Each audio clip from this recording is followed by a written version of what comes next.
All colored cast. Basquiat, Nipsey, and the well they shared. Posted on May 16th, 2026 at ic109.com. Preface 11:09 p.m. I don't remember which night it was exactly. I know it was sometime after March 2019, after the grief of that month had settled into something quieter and more persistent. I was back in Los Angeles. I reached for a DVD from my collection, a documentary about Jean Michel Basquiat. I had been a fan of his work since 2005. I put it on with no particular expectation. After about 30 minutes, an image appeared on the screen that stopped me. It was a painting I had never seen before, dense, with marks, words, figures, symbols crowding the canvas. My eyes moved across it the way eyes move across something unfamiliar, trying to find a place to land. And then I saw it. 109. I jumped up. I rewound the video. I watched the image appear again. There it was, the number I had put on my license plate in 2005. The number that had greeted me as a national holiday in South Korea. The number I had been noticing in various forms across a decade of living and traveling abroad. There it was, in a painting by Jean Michel Basquiat. I reached for my phone. I wanted to post about the discovery on Facebook, to share what I had found with people who knew me and knew what this number meant to me. I snapped a few stills from the screen. I was ready to post. And then I noticed the clock. It was 11:09 p.m. I want to be honest about what I felt in that moment and what I did not feel. I did not feel that I had proven something. I did not feel that the universe had sent me a message in any literal sense. What I felt was the particular sensation that comes when something meaningful appears in an unexpected place at an unexpected time. A sensation that is real, even when its cause is uncertain. I had been noticing 109 for years. I knew that. I knew that a number you are already looking for tends to appear. I knew the difference between a genuine pattern and the human tendency to find patterns in noise. I held all of that honestly. And still, 11:09 p.m. in a Basquiat painting I had never seen before, on a night when I was not looking for anything in particular. I posted to Facebook. I described what I had found, and then I sat with it. The painting was called All Colored Cast Part 3. It was made in 1982. Over the months and years that followed, I kept returning to it, looking more carefully each time, learning more about what it contained. What I found, the more carefully I looked, is what this essay is about.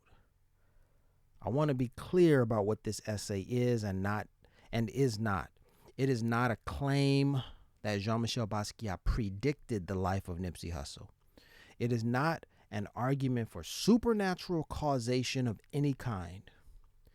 It is an honest account of what one painting contains and what one life contained, and a careful examination of what those two inventories share. Some of what they share is documented historical fact.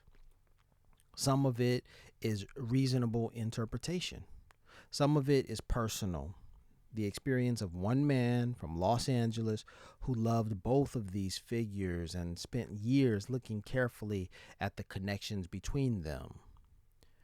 The reader, and now listener, is entitled to draw his or her own conclusions. This essay will try to give you all honest material to work with. That is all it claims to do. Part 1. A number calls my name. In 2005, I put the number 109 on my car. My personalized license plate read 109 LAW2. My birth date, October 9th, and my initials. It was a deliberate act of personal claiming. Looking back, I recognize it as the beginning of a pattern I wouldn't fully understand for years. That same year, I visited the major Jean-Michel Basquiat retrospective at the Museum of Contemporary Art in Los Angeles. It ran from July 17 to October 10th, closing the day after my birthday. Basquiat's work unsettled me deeply. What disturbed me most was learning that he was dead. I found myself asking a question I had asked before about Huey P. Newton, about Toussaint Louverture, and Tupac Shakur. Why can't black men live? Basquiat joined a long line of heroes I had inherited, already gone. I claimed his work anyway, perhaps especially because of that. 2 years later, I left Los Angeles and moved to South Korea to teach English. My first time working, living, traveling abroad. In America, my birthday, October 9th, had always been just another day. But in South Korea, I discovered something that surprised me. October 9th is a national holiday. Hangul Day, the celebration of the Korean alphabet's promulgation. For the first time, the date I was born carried public meaning beyond my own existence. I noticed it without fully understanding why it felt significant. I stayed in South Korea for 9 years. I taught English, built a life, and continued to encounter the number 109 in various forms across the countries I visited. Each appearance felt personal in ways I couldn't fully articulate. Whether those appearances constituted a genuine pattern or simply the human tendency to notice what we are already looking for is a question I hold honestly. What I can say is that the number had become meaningful to me, and meaning, once established, tends to find confirmation. By 2016, I was ready for a more deliberate expansion. I moved to Saudi Arabia in August of that year, beginning what would become one of the most consequential periods of my life. I had spent 9 years in South Korea teaching but not traveling enough. I would not let that pattern continue. In 2017 alone, I traveled to 17 countries. One of those countries was Ethiopia. I landed in Addis Ababa on March 31st, 2017, a date whose significance I would not understand until exactly 2 years later. I walked through ancient streets and absorbed a history that felt personally relevant. I learned about the Battle of Adwa, Ethiopia's decisive defeat of the Italian colonial army on March 1st, 1896, the only African nation to successfully repel a European colonial power during the scramble for Africa. That history settled into me and stayed. During those years, I deepened my admiration for the work of Jean-Michel Basquiat. In 2018, on a layover in Frankfurt, I wandered the street and happened upon a Basquiat exhibit. I was far from home, and the work made me feel grounded. I stood before paintings I had first encountered in Los Angeles in 2005, and others I was seeing for the first time. His work had followed me across the world, or perhaps I had been following it. I left Saudi Arabia in November 2018. In February 2019, I returned to the Gulf region, this time to Nizwa, Oman, to continue my career as an international English teacher. I was 8,000 miles from home when March 2019 arrived. I had been following Nipsey Hussle's career with the particular intensity of someone who needs proof that the place they come from can produce greatness.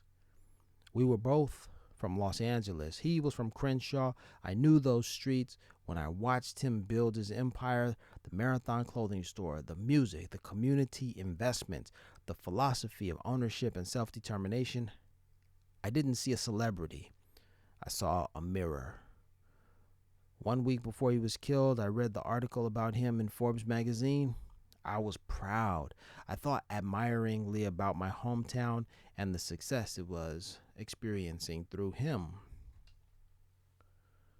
A year earlier, in 2018, I had walked through the streets of Addis Ababa wearing a Nipsey Hussle Crenshaw branded sweatshirt. Walking through Ethiopia in that sweatshirt felt like a declaration. I hear you, Nipsey. Dawit, Nipsey's father, and brother Sam all took a trip to East Africa. Dawit promised to Nipsey that one day they would do so. The trip served as a medium of connection, Nipsey and Sam, to their culture, homeland, and family. In some small way, I too was making a connection to Africa.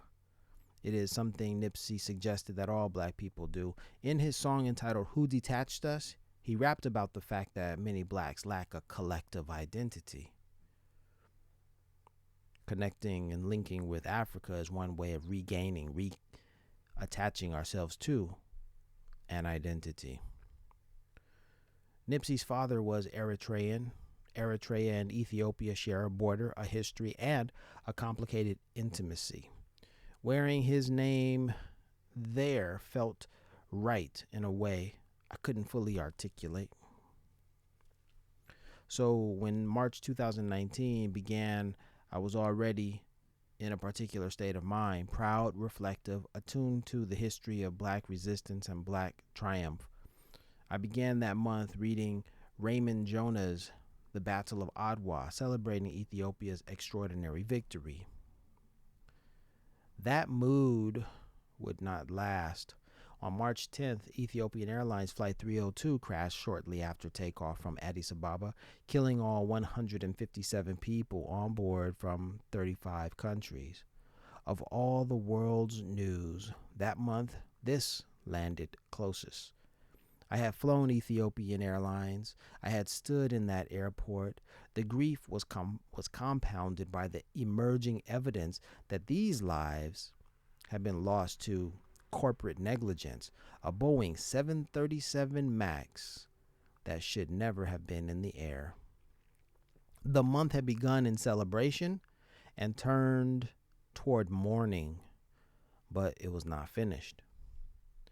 On the morning of April 1st, 2019, I woke up in Nizwa and reached for my phone. Nizwa is 11 hours ahead of Los Angeles. So back in Los Angeles, it was March 31st, 2019. Scrolling through Instagram, I learned that Nipsey Hussle had been shot and killed the previous day outside his Marathon clothing store on Crenshaw, at the corner of Crenshaw and Slauson in Los Angeles. He was 33 years old. I cried. Another black man killed.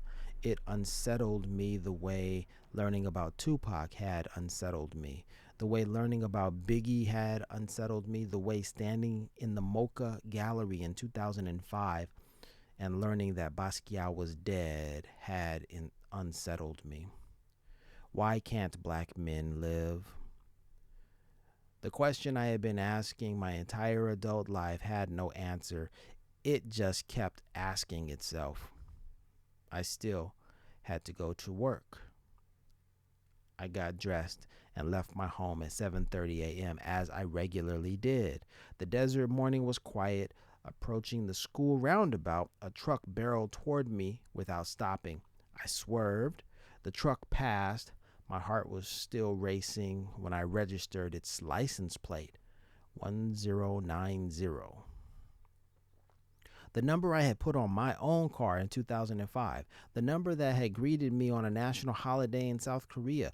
On the morning I learned Nipsey Hussle was dead, driving through the desert of Oman toward a school where I would have to teach as if the world were normal. A truck with that number nearly ran me off the road. I noticed it. I couldn't explain it. I'm not sure I need to. On that day, at that time, I did not yet know about Romans 10:9. I did not yet know about a painting made in 1982 by a young man of Haitian descent, a painting I would one day feel had been waiting for me to find it. But something was calling my attention that morning. Something was asking me to pay attention. I was listening.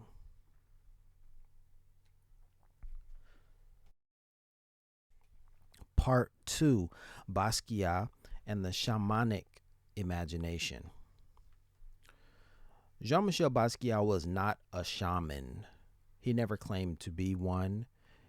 He was a painter, born in Brooklyn in 1960, dead at 27 in 1988, the son of a Haitian father and a Puerto Rican mother. He came out of graffiti, out of downtown New York, out of a particular moment when the streets and the galleries briefly occupied the same conversation. But something in his practice invites a different kind of attention, and that attention is worth paying carefully and honestly. How Basquiat worked. Throughout his catalog, Basquiat repeated words and names with a persistence that goes beyond decoration. In Horn Players, he writes ornithology 5 times. In his portrait of Picasso, he writes Pablo Picasso 7 times. Scholars have described this repetition as incantatory, as a form of invocation rather than mere emphasis.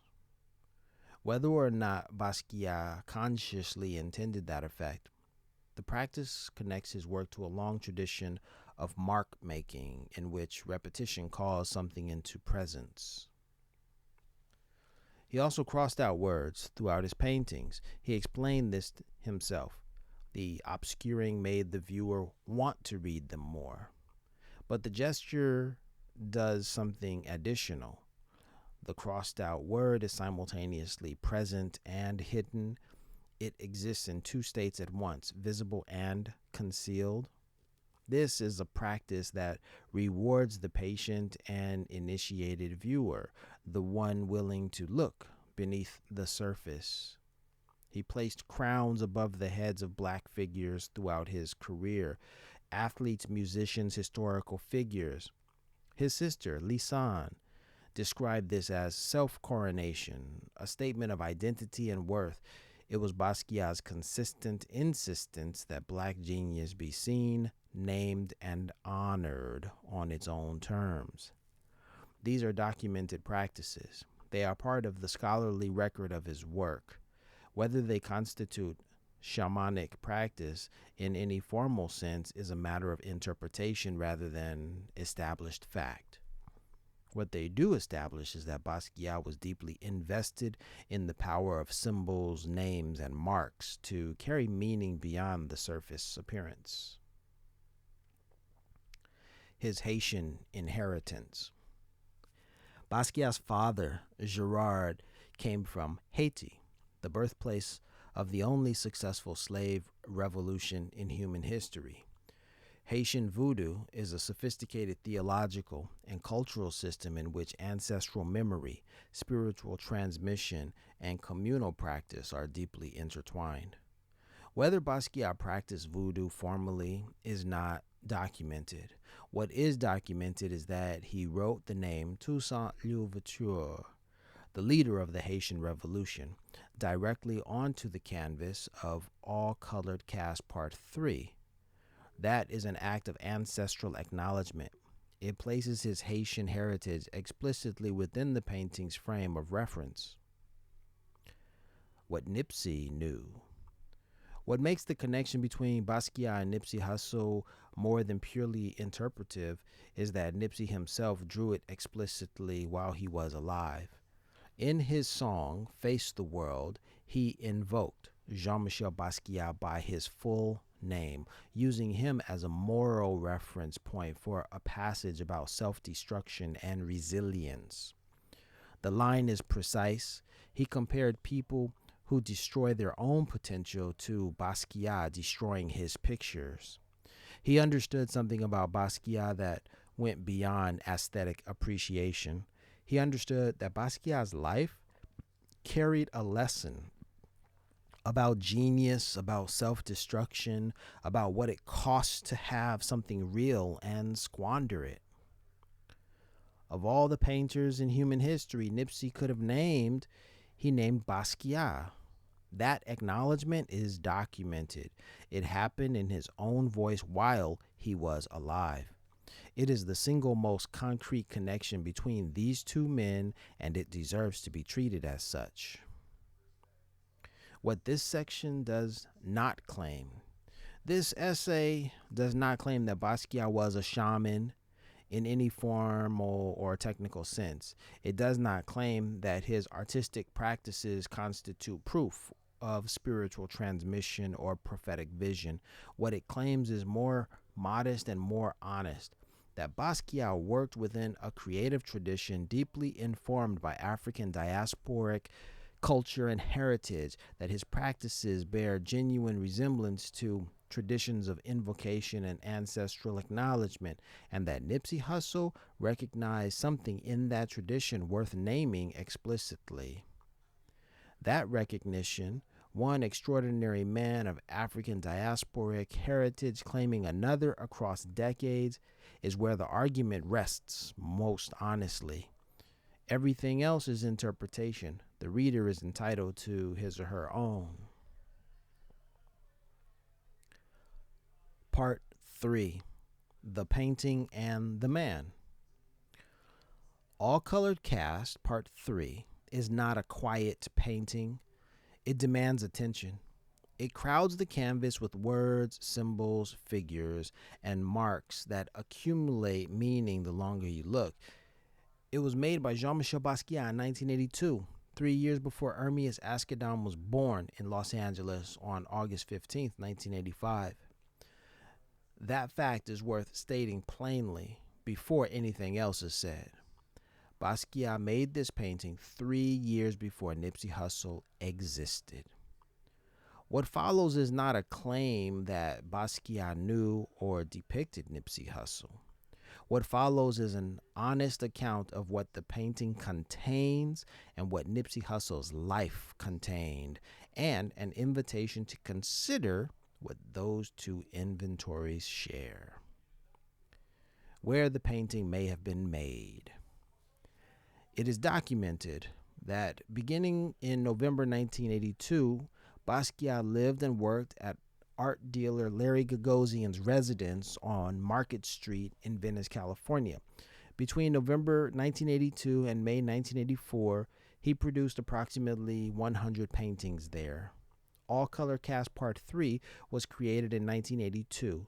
Whether it was made specifically at the Market Street studio has not been confirmed, but it is a reasonable possibility that this painting was made within approximately 12 miles of Crenshaw, the neighborhood where Nipsey Hussle would later be raised and build his life's work. That geographic proximity is worth noting. It is not evidence of anything beyond geography, but geography is where lives are lived and where culture takes root. Alexander the Great. At the top of the canvas, Basquiat wrote Alexander the Great. It is the first thing you read. It is the painting's most legible proclamation. Alexander the Great connects historically to two specific cultural artifacts that are directly relevant to Nipsey Hussle's life and brand. The first is the marathon. The Battle of Marathon in 490 BC is the documented origin of the modern marathon race. From that battle came not only the athletic event, but the concept of the marathon as an act of ultimate endurance. commitment to a message that must be delivered regardless of personal cost. Nipsey Hussle named his clothing store The Marathon. He named his philosophy The Marathon. His final studio album was titled Victory Lap. He said repeatedly, "The marathon continues." This was not a casual brand choice. It was a philosophy of endurance and commitment that he lived publicly and consistently until his death. The second is the word Nike. In ancient Greek, Nike means victory. It was the name of the Greek goddess of victory invoked after the triumph at Marathon. The modern athletic brand took its name directly from that goddess. Nipsey Hussle used Nipsey Hussle the Great as his Twitter username, not simply great, the Great, a designation that echoes the one Basquiat placed at the top of this canvas. These are documented facts placed in honest proximity to each other. Basquiat wrote Alexander the Great. Nipsey Hussle called himself the Great and built his public identity around the marathon and victory. The constellation of references, Alexander, marathon, Nike, victory, greatness, appears in a painting made in Los Angeles in 1982 and in the life of a man born in Los Angeles 3 years later. What that means, if it means anything beyond coincidence, is a question this essay cannot answer definitively. It belongs to the reader and listener. Toussaint Louverture. On the left side of the canvas, Basquiat wrote the name Toussaint Louverture. Toussaint Louverture was the leader of the Haitian Revolution, the only successful slave revolt in human history. He rose from slavery to leader nation, was captured through betrayal, imprisoned, and died in captivity in 1803. 1 year before the Haitian Declaration of Independence, his revolution made possible. He did not live to see the full fruit of what he had built. Basquiat's father, Gerard, came from Haiti. Writing Toussaint Louverture on this canvas was an act of ancestral acknowledgement, a man placing his lineage explicitly within his work. Nipsey Hussle's mother, Angelique Smith, came from Louisiana, the destination of the 1809 migration of Haitian refugees following the Haitian Revolution. That migration carried the spiritual and cultural DNA of Toussaint's Haiti into the American South. This is documented history. The name Toussaint Louverture on this canvas therefore connects Basquiat's Haitian paternal heritage to Louisiana maternal heritage that shaped Nipsey Hussle. That connection is historical fact rather than interpretation. What is interpretation is the observation that Toussaint Louverture's story, a man of genius who rose from oppressive circumstances, built something extraordinary, was taken before he could see it fully realized, and whose legacy proved larger than his life, bears a striking resemblance to Nipsey Hussle's own story. The reader can assess that resemblance for themselves. What the painting does not prove: All Color Cast Part 3 does not prove that Basquiat predicted or depicted Nipsey Hussle. The Alexander the Great reference predates Nipsey by centuries. The Toussaint Louverture reference is ancestral and historical rather than prophetic. An honest reading of the evidence cannot claim otherwise, and this essay does not.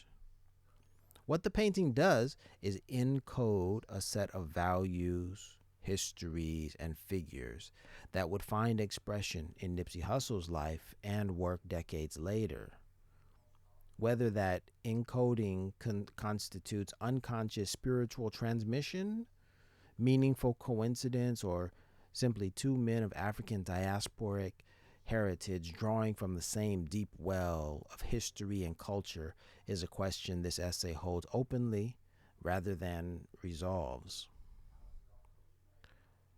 The connection Nipsey made himself.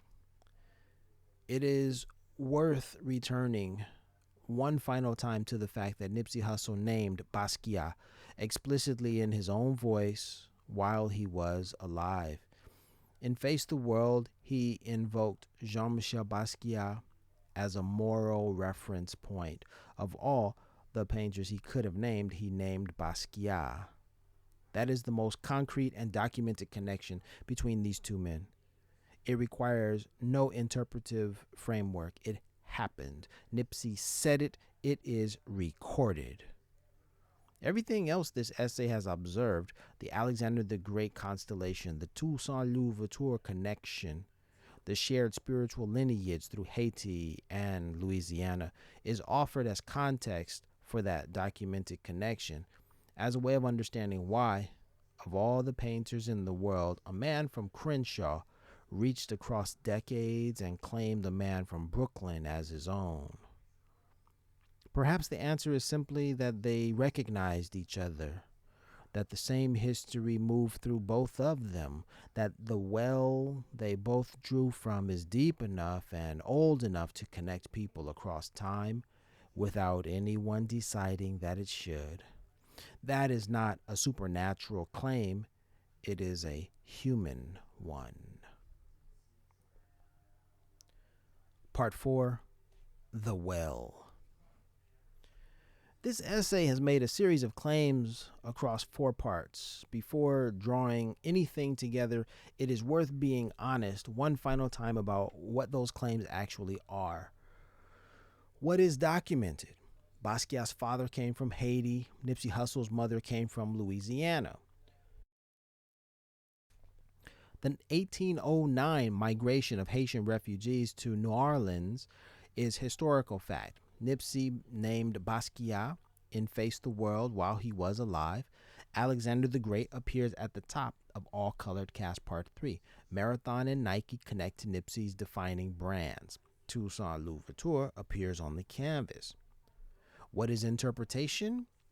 That these documented facts constitute a meaningful pattern connecting the two men, that the painting resonates with Nipsey's life in ways worth examining seriously. What is personal? My experience of March and April 2019, the grief, the truck, the number 109 across a decade of living abroad, the night a painting appeared on a television screen and felt like a revelation. Keeping those 3 categories honest is not a limitation of this essay, it is its foundation. The shared inheritance. Haitian voodoo and Louisiana hoodoo are not exotic belief systems requiring supernatural proof to be meaningful.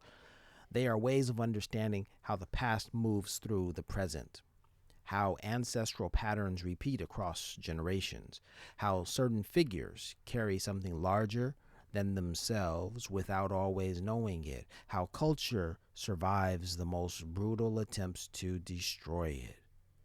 Within that framework, Basquiat and Nipsey Hussle are connected, not because one predicted the other, but because both inherited the same living tradition, a tradition that survived the Middle Passage, that survived slavery, that survived colonialism, that encoded itself in paint and music and street culture because those were the vessels available. Basquiat carried that tradition through his Haitian paternal heritage. Nipsey carried it through his Louisiana maternal heritage, itself shaped by the Haitian diaspora that arrived in New Orleans in 1809. Neither man chose this inheritance consciously. It moved through them the way inheritance always moves, without permission, without announcement, and with more force than either could have fully understood. What both men shared? Both Basquiat and Nipsey Hussle were men of the African diaspora who refused the terms their environments offered them.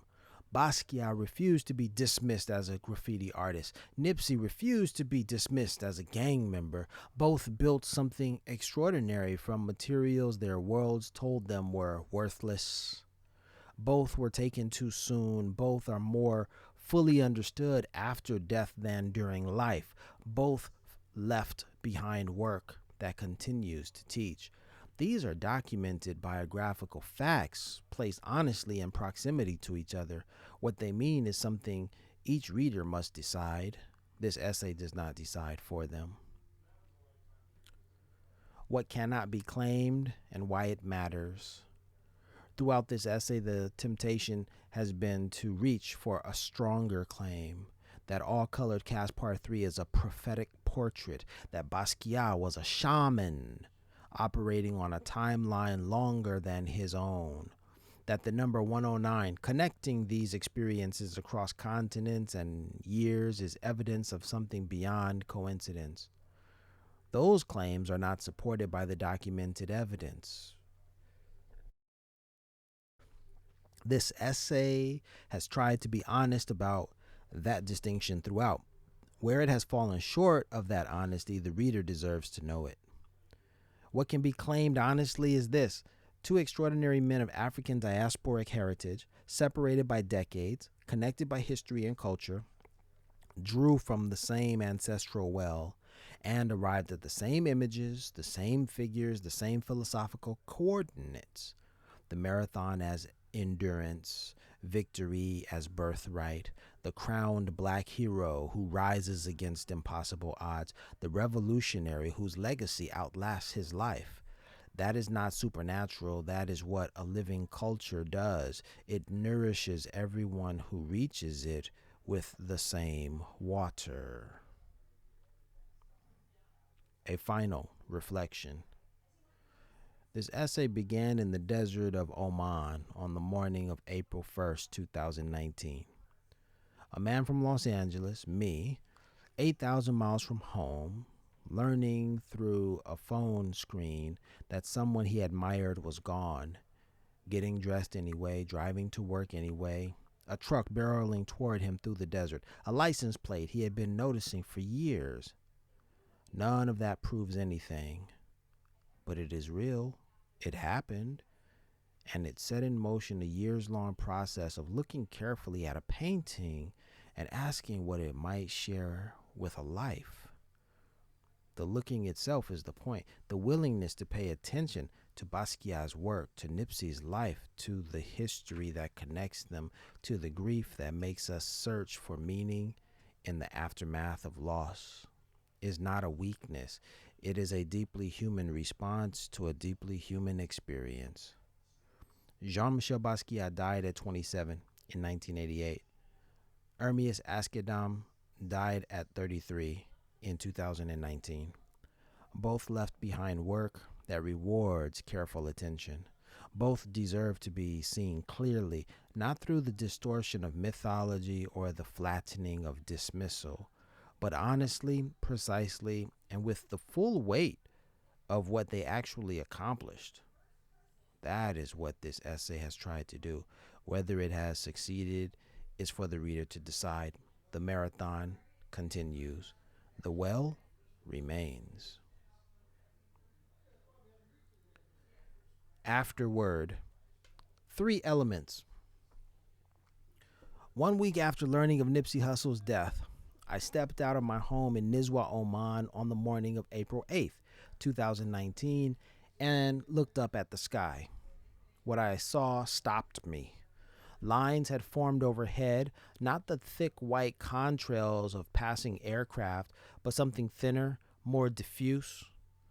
I later learned these are called dissipation lines, the remnants of condensation trails as they disperse under certain atmospheric conditions. What struck me was not the lines themselves, but their arrangement. They formed a cross, perpendicular lines in the desert directly above where I was standing. I want to be honest about what I can and cannot say about that morning.